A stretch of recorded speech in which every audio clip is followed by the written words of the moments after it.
Hey guys, and welcome back to the channel. My name is Ty and this is Tech with Tyder. In today's video, I'll be showing you guys how I took my network setup from this to this. Now, there were three reasons why I did this. First of all, poor Wi-Fi coverage. Now, when I moved into the house, my ISP provided me with one of those, their small router, and the signal coverage was really bad. And one of the reasons why it was bad is because of the location of where it was put in. Putting a wireless access point inside of an enclosed space next to an electrical panel, not the greatest of ideas. Another reason why I went ahead and did this as well is the closeness. Networking and electrical components are not meant to be in the same enclosure or close proximity, because you run into something called interference, electromagnetic interference. So basically what this means is it causes signal degradation or signal loss for your network component. So in order to avoid this, you're better off keeping them separately. So this was another reason why I needed to get this out of this enclosure and move it into a separate space of its own. Another reason why I also opted for this is I needed more space. I needed expansion space to be able to add more equipment and more network runs inside of my network. And this space is not going to allow me to be able to do that. So it was imperative for me to be able to get this thing out of this space and move it into somewhere a lot more bigger. Plus I always wanted a fancier, rack mount style network setup. So this was the perfect opportunity for me to do that. In order for me to do it, there were a couple of equipment I needed to purchase to get this job done. I went up to Amazon and then I bought a box of 1000 foot Cat6 Ethernet cable. Now this cable is capable of up to 10 gig Ethernet speed. So this is future proof. I'm sure that for the next couple of years, I'll be good to go. I also got myself a drywall knife to cut the drywall.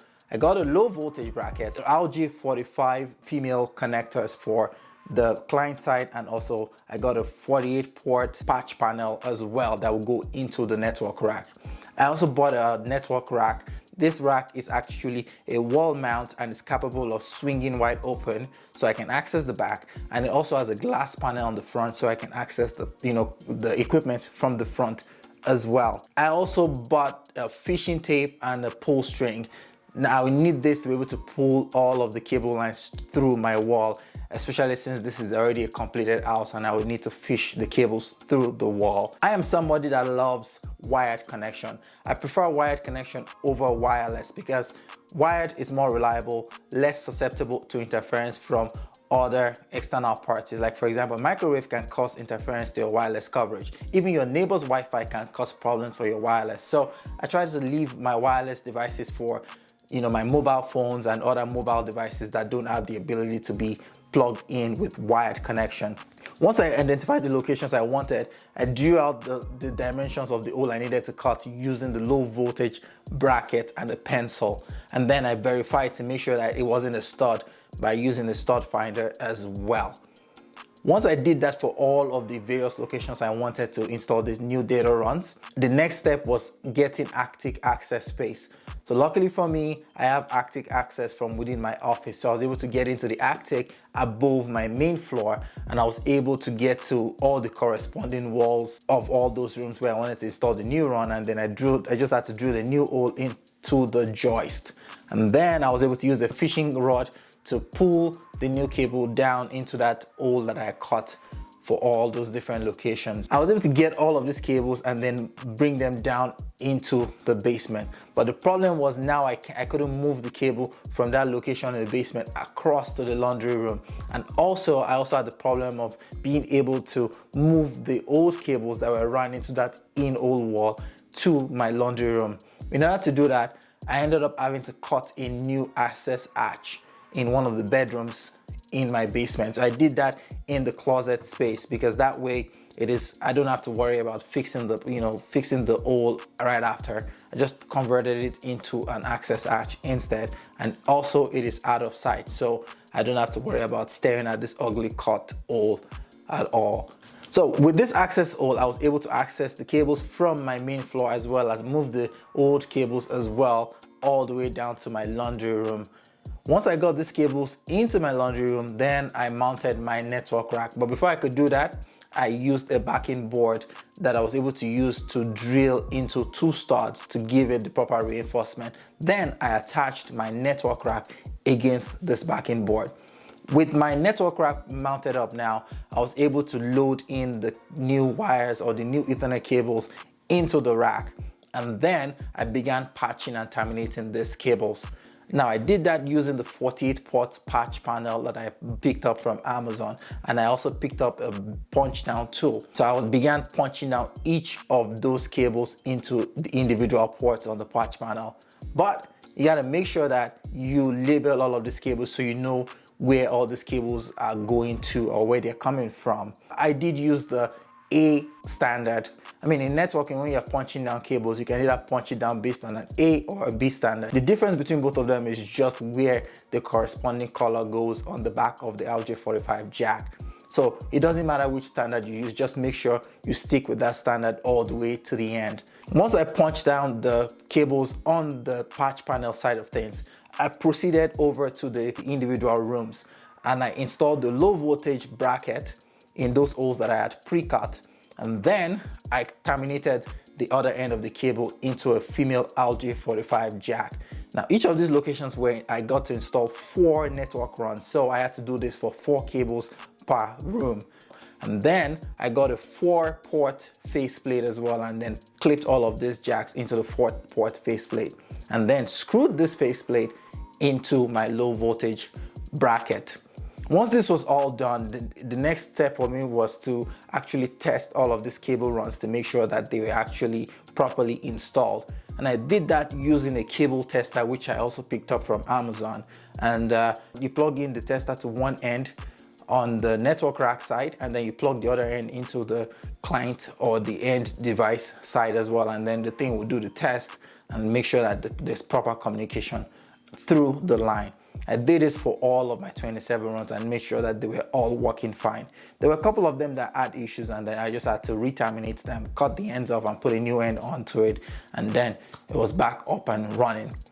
Now I'm done with all the cabling runs. The next step was to actually get my networking device all set up and installed.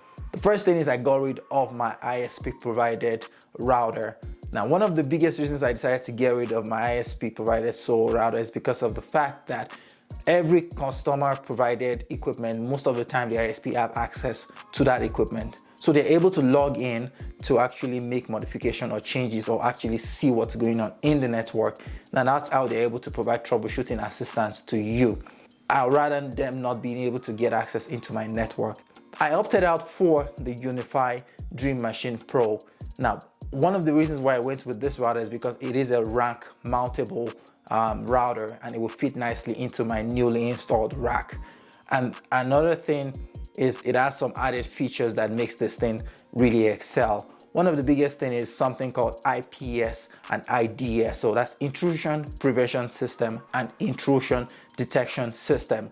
Now, what this is basically a database that Unifi keeps to keep track of all malicious websites from various parts of the world. And once it sees any traffic coming in from any of these IP addresses, it flags it and blocks the IP address from getting into your network. So basically what that means is that it prevents you from getting attacked and getting compromised. Now, I've used this for a couple of months now, and this has been fantastic. I have seen attacks from various parts of the world, from Canada, the US, China, all over the world, and this device has actually, it gives you a real-time data and logs of all the attacks it has actually blocked. You can see it once you log into the user interface.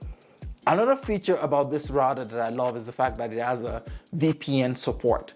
So basically when you're out and about and you go to a coffee shop, once you connect to their Wi-Fi, the network manager can actually see what you're doing on your phone or any device you have plugged into it. But with a VPN, I can prevent that. What it does is create an encrypted tunnel between your phone and your house, or the UDM Pro in your house. So the manager can only see that your device is on the network, but they can't see what you're doing on the network. So my phone is permanently on VPN whenever I'm outside of the house. Next on the list is my switch. Now my switch is a Cisco 3750X PoE 48 port switch. Now PoE meaning power over Ethernet. So this switch is capable of powering any device that has PoE support. So for example, my surveillance cameras are all PoE enabled cameras. So what that means is that I'm able to power those cameras using the same cable that provides network access to those cameras. So that's one less power outlet I need to run for those cameras. This switch is an enterprise grade switch. It mostly requires management using the command line. And I think this switch is just an overkill, and I got it just purely for testing purposes. For most average users, you don't need this kind of switch. Unifi also offers 24-port PoE switches that have this nice user interface that is easy to manage and consumes way more less power than this Cisco switch. Moving on to the hubs in my network rack, I do have two hubs. I have a Raspberry Pi 4 and I have a Samsung SmartThings hub. Both hubs are very they play a functional role within my smart home system. Now I keep the Samsung SmartThings hub because it has Zigbee and Z-Wave radios on them, so it's able to communicate with my Z-Wave system like my door locks and my Zigbee system like some of my motion sensor. But my home assistant Raspberry Pi doesn't have that radio, so I just use the Samsung SmartThings hub to do that. So it talks to those devices and relays the information back to my home assistant smart home system. Moving on to the power distribution on my network rack, I do have a PDU. Now a PDU is a power distribution unit. All of my equipment in my network rack connects to this power distribution unit. It is basically responsible for power management and making sure that my devices don't get overloaded with current in the case of, say, a current overload. Now this PDU connects to a UPS, basically an uninterrupted power supply. Now the UPS provides power in the event of a power outage for up to 1 hour for all of my networking equipment, including my Wi-Fi. Now with this, I'm able to make sure that my network is still going up and running, and then it also gives me the ability to do a proper shutdown for my server, which is also plugged on this network rack. Now, right above my network rack is my on-RAID network attached storage, which is responsible for my file management server, my multimedia content, as well as my ad guard. So basically, the ad guard helps me prevent ads from running on all of my devices inside of my house. If you'd like to see a video on how to set up ad guard to prevent those annoying YouTube ads and whatever, leave a comment down in the comment section. Another thing I have set up in my new network room is a motion sensor. Now the motion sensor is paired up with a smart dimmer switch. Now when motion is detected, the motion sensor will trigger the switch to turn on, and when motion stops, it will turn off the switch. So that way it is a smart energy efficiency monitoring. I also have a temperature sensor in this room to keep track of the temperature in the room as well. So once the temperature exceeds a certain range, it would alert me and let me know that, okay, there's a temperature, something is wrong, or the temperature is too hot. Moving on to the wireless component of this, right?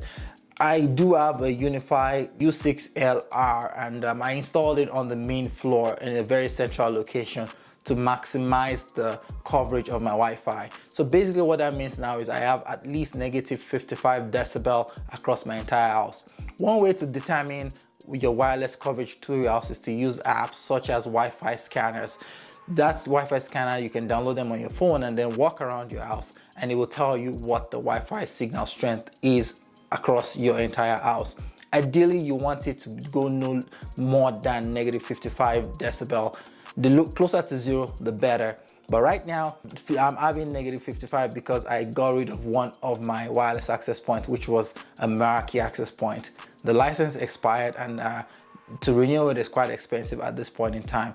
Plus, I'm also looking to upgrade my wireless access points to a Wi-Fi 6E capable access point. So I'm just waiting for whenever that becomes available before I even add any more additional wireless access points to my network infrastructure.